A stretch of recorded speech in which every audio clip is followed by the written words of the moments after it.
Assalamualaikum warahmatullahi wabarakatuh. Perkenalkan, kami dari kelompok 7 akan mempresentasikan review materi dari minggu pertama hingga minggu ke-6. Sebelum memasuki materi, izin kami memperkenalkan anggota kelompok kami, dimulai dari saya Aulia Fatma Azara dengan NPM akhir 071, ada Anggi Dwi Rachmawati dengan NPM akhir 078, ada Alia Azahra dengan NPM akhir 238, ada Muhammad Irfani dengan NPM akhir 267, dan Karoma dengan NPM akhir 294. Oke, berikut merupakan review materi dari eh, week 1 atau bab 1. Yang pertama yaitu konsep dasar audit. Nah, di sini definisi dari audit merupakan suatu ilmu akuntansi yang digunakan untuk melakukan penilaian terhadap pengendalian internal, di mana yang mempunyai tujuan untuk memberikan perlindungan dan pengamanan supaya dapat mendeteksi terjadinya penyelewengan dan ketidakwajaran yang dilakukan oleh perusahaan. Nah, untuk audit ini ada tiga macam jasa. Yang pertama yaitu ada jasa assurance atau jaminan, kemudian ada jasa assurance lainnya, kemudian ada jasa-jasa non assurance. Kemudian audit juga memiliki beberapa jenis. Yang pertama yaitu audit operasional atau operational audit, kemudian ada audit ketaatan, compliance audit, sama audit laporan keuangan, financial statement audit. Nah, pada audit ini ada berbagai macam pendapat yang dikeluarkan oleh auditor. Yang pertama ada wajar tanpa pengecualian, yaitu apabila dari hasil pemeriksaan dinyatakan bahwa data yang dilaporkan perusahaan sesuai dengan eh, akuntansi dan lengkap. Kemudian yang kedua, pendapat wajar tanpa pengecualian dengan bahasa penjelas, yaitu eh, untuk bahasa Inggrisnya yaitu unqualified opinion with explanatory language. Kemudian ketiga, wajar dengan pengecualian apabila dari hasil dari pemeriksaan ini dinyatakan bahwa lingkup audit dibatasi oleh klien. Kemudian yang keempat, pendapat tidak wajar atau adverse opinion apabila dari pemeriksaan dinyatakan bahwa data yang dilaporkan oleh perusahaan kebalikan dari pendapat wajar tanpa pengecualian.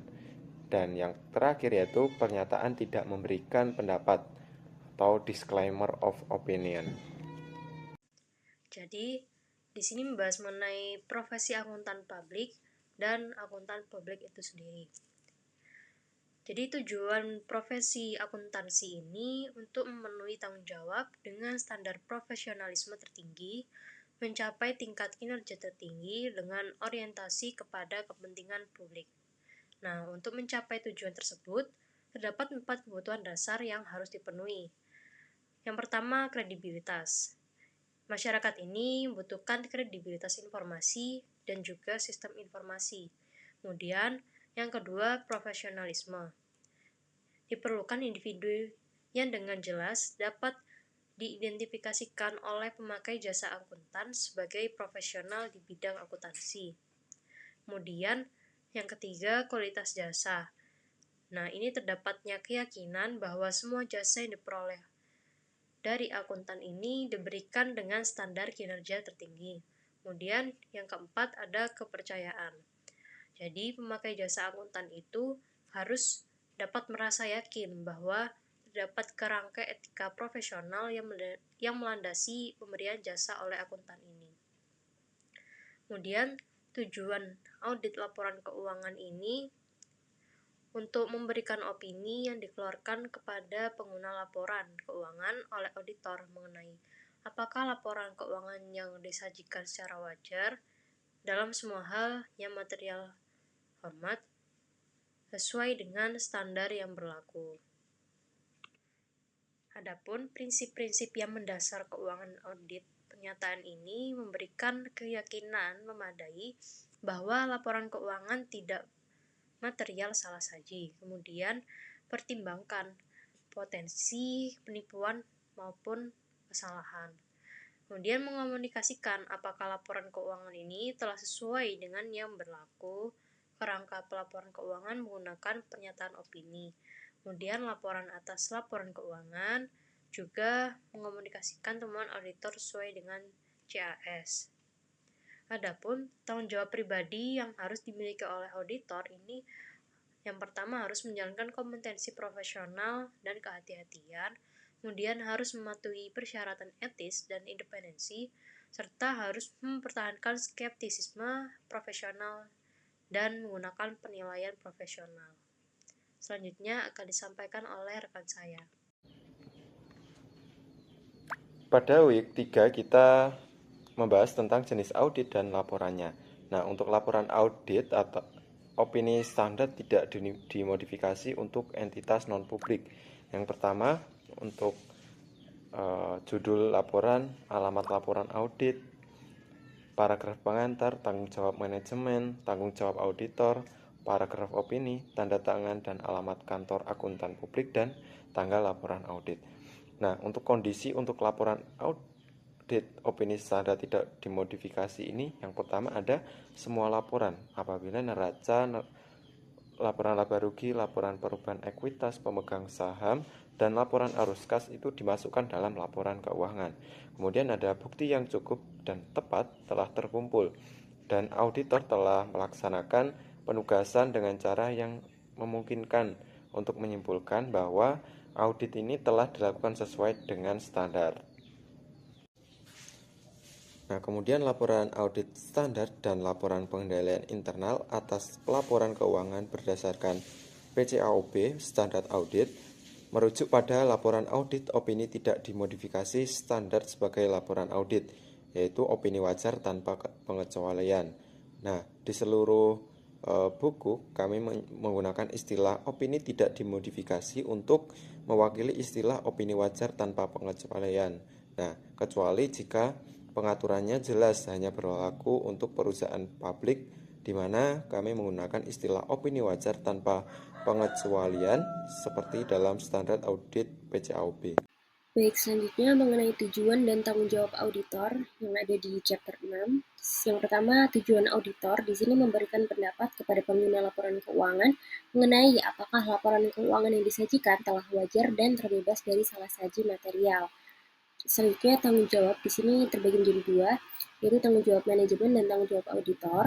Untuk tanggung jawab manajemen di sini menerapkan kebijakan akuntansi yang sehat bagi perusahaan, lalu memelihara memadai dan membuat representasi yang wajar dalam laporan keuangan. Selanjutnya untuk tanggung jawab auditor di sini, yang pertama menyampaikan pendapat mengenai apakah laporan keuangan telah disajikan secara wajar, lalu yang kedua melaporkan laporan keuangan dan mengkomunikasikannya sesuai dengan temuannya. Lalu ada tanggung jawab auditor terkait hukum. Di sini terbagi menjadi dua, ada yang berdampak langsung dan tidak berdampak langsung. Di mana yang berdampak langsung di sini aturan yang berpengaruh langsung ke angka laporan keuangan, contohnya pajak. Lalu ada yang tidak berdampak langsung, yaitu aturan yang tidak terpengaruh langsung tapi penting untuk bisnis, yang mana biasanya yaitu hukum yang ada di lingkungan sekitarnya. Yang selanjutnya yaitu pentingnya skeptisisme profesional dalam audit. Nah, skeptisisme di sini adalah pikiran yang mempertanyakan dan penilaian kritis terhadap bukti audit. Nah, dalam penilaian profesional terdapat 5 tahap. Yang pertama ada identifikasi masalah, ada mengumpulkan fakta, yang ketiga analisis dan identifikasi alternatif, yang keempat ambil keputusan, yang terakhir kaji dan lengkapi dokumentasi. Nah, di dalam melaporkan laporan keuangan di sini, laporan keuangannya ini bersifat tersurat, yang mana hasilnya itu dapat dilihat secara nyata. Lalu untuk akuntabilitas perusahaan di sini maksudnya tersirat, yang mana laporan keuangan ini menyiratkan akuntabilitas perusahaan. Selanjutnya menetapkan tujuan audit dibagi menjadi tiga. Yang pertama ada tujuan audit terkait transaksi, yang mana di sini ada tahap-tahap yang harus dipenuhi. Yang pertama ada kejadian, yang mana transaksi yang tercatat ini harus ada. Lalu ada kelengkapan, yang mana transaksinya harus lengkap. Ada akurasi, di mana kebenaran transaksi yang tercatat harus akurat. Lalu ada posting dan ringkasan, yaitu memposting ke buku besar. Lalu yang ada klasifikasi, yaitu menggolongkan ke tiap akun. Dan yang terakhir ada waktu, yang mana transaksi yang dicatat ini harus pada tanggal yang benar. Yang kedua ada tujuan audit terkait saldo, dan yang ketiga tujuan audit terkait penyajian dan pengungkapan. Di sini ada tahapan proses audit. Yang pertama yaitu merencanakan dan merancang pendekatan. Lalu yang kedua melakukan uji kontrol dan uji substantif atas transaksi. Lalu yang ketiga ada melakukan prosedur analitis substantif. Dan yang terakhir melaporkan hasil audit. Selanjutnya esensi laporan keuangan yang mana terbagi menjadi 5. Yang pertama ada keterjadian, yaitu transaksi dicatat. Lalu yang kedua pengukuran, yang mana kuantitas dapat diukur. Yang ketiga ada hak dan kewajiban, di mana ini harus dipenuhi baik dari pembeli maupun penjual. Lalu ada kelengkapan, di mana segala bentuk dokumen sebagai syarat pencatatan jurnal. Lalu yang terakhir penyajian dan pengungkapan, yaitu posting ke buku besar hingga menyajikan laporan keuangan. Di sini ada perbedaan laporan keuangan yang telah diaudit dan tidak, di mana di sini kalau tidak diaudit, yaitu hanya dari manajemen, itu melaporkan sesuai dengan operasional sehari-hari, namun keterbatasannya pencatatannya secara subjektif. Kalau dari auditor yang mana laporan keuangan yang telah diaudit, ini lebih terpercaya menambah nilai dari laporan keuangan, pemeriksaan secara objektif karena dilakukan bukan dari bagian manajemen alias pihak ketiga. Nah, perlu diketahui bahwa laporan keuangan yang telah diaudit ini tetap menjadi tanggung jawab manajemen. Selanjutnya ada perbedaan uji kontrol dan uji substantif, di mana uji kontrol di sini mengecek apakah sistem dan prosedur pengendalian internal perusahaan ini berjalan dengan baik. Lalu ada uji substantif di sini mengecek apakah angka-angka di laporan keuangan ini sudah sesuai. Selanjutnya ada material, di mana artinya di sini bila satu kondisi yang berubah sedikit saja mampu mengubah pengambilan keputusan. Nah, cara mengukur materialitas ini dapat dengan menggunakan kualitatif dan kuantitatif, dan menggunakan metode sampling untuk mewakili atau merepresentatifkan seluruh populasi. Selanjutnya yaitu pada resiko audit. Dalam resiko audit ini ada resiko salah saji material yang merupakan fungsi dari kerentanan laporan keuangan secara keseluruhan atau akun individual terhadap salah saji material. Nah, resiko salah saji material ini ada 2 tingkatan. Yang pertama ada tingkat laporan keuangan keseluruhan dan tingkat asersi. Lalu dalam prosedur penilaian resiko ini ada 5 prosedur. Yang pertama ada pertanyaan kepada manajemen dan pihak lain dalam entitas. Lalu yang kedua ada prosedur analitis, observasi dan inspeksi, diskusi antar tim keterlibatan anggota, prosedur penilaian resiko lainnya. Nah, di sini juga ada model resiko audit. Yang pertama ada resiko inherent, risiko pengendalian, resiko deteksi, dan resiko audit yang diterima. Lalu untuk rumus dari resiko deteksi yaitu AAR bagi IR kali CR. Lalu untuk rumus risiko audit yang diterima yaitu IR kali CR kali PDR. Nah, selanjutnya ada di bagian pemahaman bisnis dan indikator klien. SPI ini dijadikan menjadi 2. Yang pertama itu ada kuat dan lemah. Nah, di bagian kuat ini jika resikonya rendah maka materialitasnya tinggi dan prosedurnya sedikit. Kalau untuk yang bagian lemah itu resikonya tinggi, materialitasnya rendah dan prosedurnya banyak. Lalu di sebelah kanan itu ada penetapan risiko audit yang dilakukan, yakni yang pertama itu kita harus merencanakan audit apa yang mau dilakukan. Lalu yang kedua, setelah merencanakan kita juga harus memahami atau mengenali industri dari klien. Yang ketiga, dia melakukan penilaian terhadap pengendalian internal, apakah ada kesalahan dari pengendalian internal tersebut. Yang terakhir yaitu menentukan prosedur. Selanjutnya adalah di bab risiko kecurangan dalam laporan keuangan. Nah, terdapat di laporan keuangan yakni penghilangan jumlah atau pengungkapan yang disengaja dengan maksud untuk menipu pengguna. Jadi, terdapat juga penyalahgunaan aset yang melibatkan pencurian aset suatu entitas. Kemudian untuk triangle fraud itu ada 3, tekanan, peluang, dan rasionalisasi. Kemudian penilaian risiko kecurangan. Ini ada 3, mempertimbangkan pemikiran yang mempertanyakan evaluasi kritis terhadap bukti audit dan komunikasi antar tim audit. Kemudian respons terhadap risiko kecurangan. Ada jenis personel yang ditugaskan untuk penugasan, respon khusus untuk asersi, dan prosedur evaluasi waktu pencatatan transaksi pendapatan.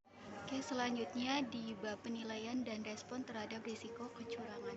Jadi terdapat yang pertama insentif, tekanan, kemudian peluang, kemudian sikap rasionalisasi. Setelah itu terdapat area risiko penipuan. Jadi penyalahgunaan dalam siklus akuisisi dan pembayaran. Penyalahgunaan yang paling umum biasanya adalah pembayaran kepada vendor fiktif dan menyimpan uang tunai secara fiktif.